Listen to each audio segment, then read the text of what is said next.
అన్నమయ్య జిల్లాలో దేవగుడిపల్లెలో ఎన్టీఆర్ గృహాలను సీఎం చంద్రబాబు ప్రారంభించారు.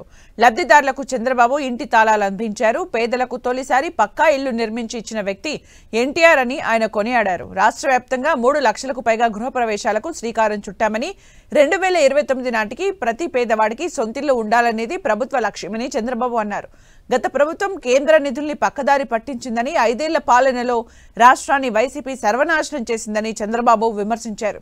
గత ప్రభుత్వం ఇళ్ల నిర్మాణం పేరుతో భారీ అవినీతికి పాల్పడిందని ఆయన ఆరోపించారు. ఉగాది నాటికి 5,90,000 ఇళ్లు పూర్తి చేసి గృహప్రవేశాలు చేయిస్తామని చెప్పారు. ప్రతి నియోజకవర్గంలో ఎంఎస్ఎంఈ పార్కులు ఏర్పాటు చేస్తామని, మహిళలను పారిశ్రామికవేత్తలుగా తీర్చిదిద్దుతామన్నారు సీఎం చంద్రబాబు. వైసీపీ హయాంలో 4 లక్షల ఇళ్లను రద్దు చేశారని ఆరోపించిన చంద్రబాబు గత ప్రభుత్వం పేదలను పట్టించుకోలేదని విమర్శించారు.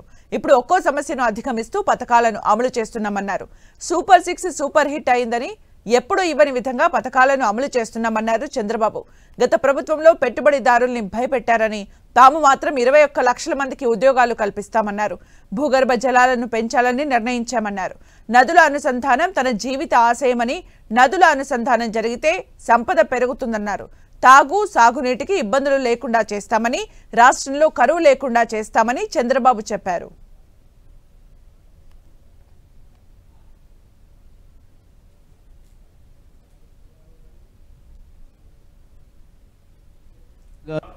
ఈ రోజు మీరు ఒక్కసారి చూస్తే నేను ఒకటే హామీ ఇస్తున్నాను.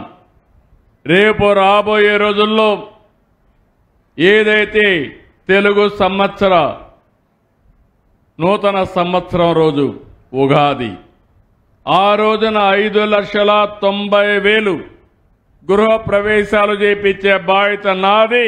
మా మంత్రి గారికి ఈరోజు ఆదేశాలు ఇస్తున్నా. అవసరమైతే పేరెంట్స్ ఉంటారు, పెళ్ళైన పిల్లలు ఉంటారు, ఇద్దరికి కూడా కలిపి ఒక ఇల్లు ఇస్తాం, 2 ఇండ్లు ఇస్తాం. ఒక గోడ కామన్గా కట్టి 2 ఇండ్లు ఒకటే ఇచ్చి కుటుంబాలని విడగొట్టాలని కొంతమంది ప్రయత్నం చేస్తారు. కుటుంబాలని కలపాలని నేను ప్రయత్నం చేస్తాను. కలిసి ఉంటే కలదు సుఖం, విడిపోతే అన్ని సమస్యలే. 2029కి మళ్ళీ హామీ ఇస్తున్నా. ఈ రాష్ట్రంలో ఇల్లు లేదనకుండా అందరికీ ఇండ్లు ఇచ్చే బాధ్యత ఈ ప్రభుత్వానిది. అదే సమయంలో మీ సొంత ఇల్లుంటే, ఇంటి జాగా ఉంటే కట్టుకోండి.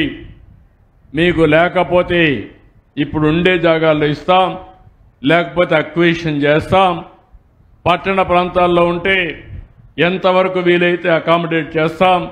లేకపోతే 1+2 కానీ 3 కానీ అపార్ట్మెంట్స్ కట్టి బ్రహ్మాండమైన ఇన్ఫ్రాస్ట్రక్చర్ క్రియేట్ చేసే బాధ్యత నేను తీసుకుంటానని చెప్పి కూడా నేను మీకు తెలియజేస్తున్నా.